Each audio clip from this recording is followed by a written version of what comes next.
আজি হ'ল সৰস্বতী পূজা, গতিকে ৰাতিপুৱাই গুচি গ'লোঁ জিমলৈ বুলি অকণমান শৰীৰ চৰ্চা কৰিবলৈ। আৰু ৰাতিপুৱাই দেখিলোঁ নহা মানুহ দেখিলোঁ আজি 3জন। তেওঁলোকে আহে ৰাতি, কিন্তু আহিল আজি মোৰ লগতে ৰাতিপুৱা মাৰিলে।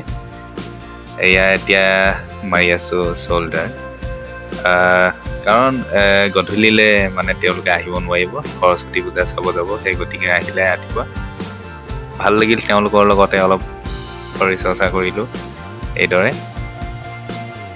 আজিকালি প্ৰায় মানে যোৱা নহয়, সপ্তাহটোত ক'ৰবাত 2 দিন, কেতিয়াবা 3 দিন এনেদৰে যোৱা হয়, আৰু চবচে বেছি আৰু 4 দিন।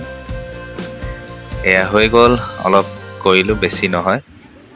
আৰু এতিয়া গৈ পালোঁগৈ চক modern English school, Guwahati Kahilipara modern English school. মোৰ ল'ৰা ছোৱালী 2টা তাতে পঢ়ে। এতিয়া আজি সৰস্বতী পূজা বুলি অলপ তেওঁলোকক লৈ গ'লোঁ। আৰু এয়া চাওকচোন, ধুনীয়াকৈ সকলোৱে বহি তাতে সৰস্বতী পূজা সেই পৰিৱেশ তাতে পূজা কৰিবলৈ আহিছে। পৰিৱেশত ধুনীয়াকৈ তেওঁলোকে বহি আনন্দ উল্লাহে বহি চাই আছে। আৰু এয়া চক দেৱী মা, কি সুন্দৰ লাগিছে মূৰ্তি।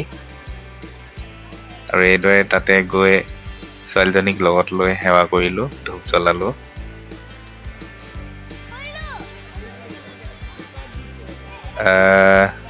ভালে লাগিছে, দিনটো ধুনীয়াকৈ পাৰ হ'ল সৰস্বতী পূজা।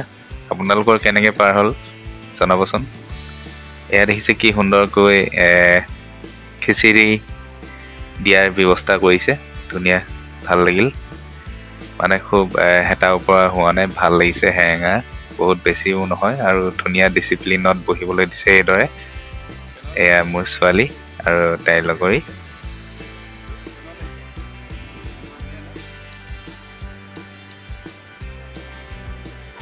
সৰস্বতী পূজা বুলিলে খিচিৰিকণলৈ মনত পৰে, আৰু খিচিৰি নাখালে সৰস্বতী পূজা যেনে নালাগে, নহয় জানো? ফটো দুকপিমান দেখাই দিওঁ, বেছি দীঘলীয়া নকৰোঁ আজি ভিডিঅ'টো।